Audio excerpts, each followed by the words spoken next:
What's going on, y'all? So I'm back with another one. And if you like what I'm doing, let me get a thumbs up. If you don't like what I'm doing, let me get a thumbs down. Either way, we gonna get it. Let's have civil discord in the comments, or not so civil, but just know that my comments are not a safe space. So if you have noticed this, this is a non-face cam video. That is the reason is because I sometimes look like a hillbilly. No disrespect to the actual hillbillies, but I want to be presentable at all times, and I don't want that to stop me from making content. I don't want to make any excuses. Majority of the time, I literally, like I said, I'm trying to just make the content on the whim, and if I don't gotta fire my camera up, you know what I'm saying, that's even better for me. But right now in the topic, this video is not gonna be too long or whatever. You see, I made little adjustments to it and things like that, so that's gonna make it easier for me to chop it up and edit it nice and easy. Listen, man, we doing big things. But anyway, back to the discussion at hand. Aren't y'all tired of the race card being played? Like, seriously, aren't y'all tired of the race card being played? Because one of the things that I'm noticing, especially when it comes to the Democratic Party, it's always about race. When they were the ones that still wanted us to be slaves. But they're not going to talk about that, though. Shout out to Anton Daniels, or whatever the case may be. His link is always in my description. Shout out to him for his great content, his great take on everything that's going on, especially politics, money. You know what I'm saying? Follow that dude, subscribe to that dude if you haven't. He's very objective, so I can say that, right? But anyway, yeah, I'm just tired of the race game, or whatever the case may be. So how idiotic is it for us to really sit here and listen to Mother effing Oprah talk about something that happened, and not to say it's a part of our history, but majority of us, and when I say majority of us, I'm talking about people in my generation, you did not deal with segregation. I'm sorry. You know what I'm saying? I'm about to sound a little hood or whatever, but I am kind of educated. You get what I'm saying? But my nigga, you did not deal with segregation. You did not deal with having to sit on the back of the mother effing bus. Y'all choose to sit on the mother effing bus. For y'all who are getting on the bus, bro, we gotta stop letting these people race hustle us. She's literally about to legit. She did.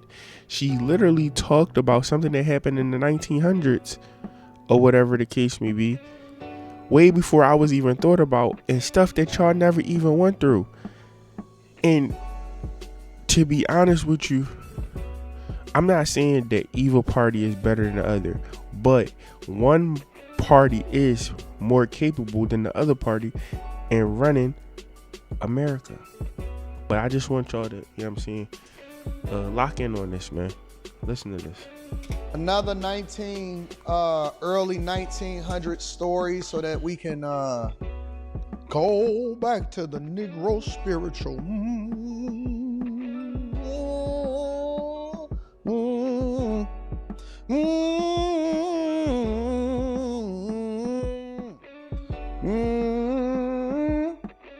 Amen.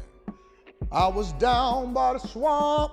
Amen. And the man tried to hold me down. Amen.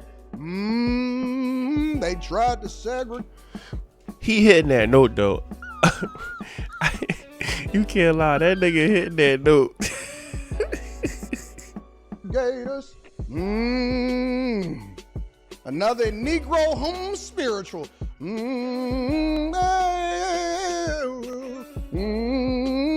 And the man, and they tried to water hose us. March.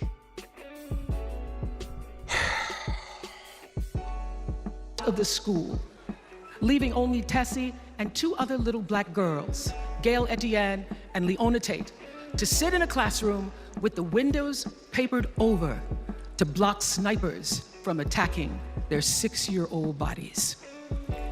Tessie passed away 6 weeks ago. And I tell this story to honor her tonight because she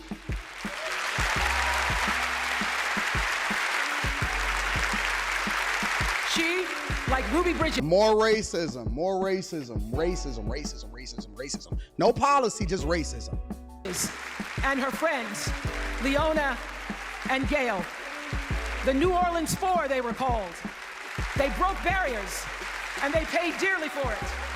But it was the grace and guts and courage of women like Tessie Prevost Williams that paved the way for another. So y'all seen who was clapping the loudest? The Caucasian people was clapping the loudest, and the biggest thing he pointed out, you know what I'm saying, I'm about to wrap this up. The biggest thing that he pointed out was everything is all about the race hustle, the race this, the race hustle this, the race hustle that, and no policy. Not what are we gonna do moving forward.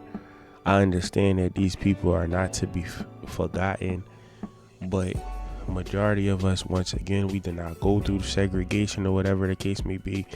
And it's very disingenuous of the Democratic Party to continue to push race in our face, because no longer are black people separated. Now we're just people of color. But people of color can mean a multitude of things, which saying that we are all in the same situation, anybody of color, and that all that mean is that you're not white. But we're not all born equal. I rather a hand up than a hand out. What's the difference, you ask? The difference is I rather be given the tools that I need, and it takes my ability and my undying will to do what I'm supposed to do and grind to get to where I want to get, to be undeniable, opposed to you giving me a fish and being a gatekeeper to success. I want to learn how to fish. I don't want you to give me a fish so every time I get hungry I gotta come to you. And that's what the Democratic Party do. But I'm gonna drop the mic on that. If you like what I'm doing, let me get a thumbs up. If you don't like what I'm doing, let me get a thumbs down. Either way we gonna slay, either way we gonna keep going. You know what I'm saying? Smarten up, y'all. Stop worrying about the whole race hustle thing. This shit is old, man. Let's have civil discord in the comments, or not so civil, but just know my comments is not a safe space, and I'm gonna catch you on the next one. Appreciate y'all. If you like the content, please consider subscribing to my YouTube channel, which is Iamkingdomlegacy on the screen, and I'll catch you in the next one. Time to get paid, blow. Time to get paid. Time to get paid, blow up like I'm blowing up.